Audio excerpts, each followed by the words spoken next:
In today's tech video, I'm going to show you how to fix your Insignia remote control if it's not working.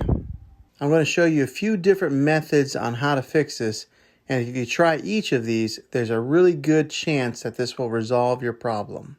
Okay, the first thing that you want to try is probably easiest to do, and in most cases it will probably fix your issue. You basically want to remove the batteries from the remote control completely. Then unplug the TV power source from the wall outlet. Then wait 60 seconds. Try to be patient and wait the whole 60 seconds. Then plug the TV back in. Put the batteries back in the remote. Then try to use the remote and see if it works. Hopefully that works, and if not, let's go ahead and go on to the next method. Take the batteries out of the remote control again, and as crazy as this sounds, go through and push each button on the remote a few times.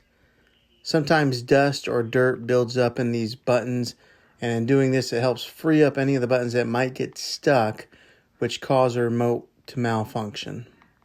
If this doesn't work, then last thing to do would be to replace the batteries with some fresh set of batteries. Or order a new replacement remote control.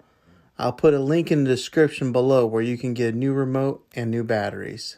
Well, hopefully this video was helpful to you. If it was, click a thumbs up and subscribe to my channel. I make tech videos all the time, and I'd love to have you back in the next one. Take care.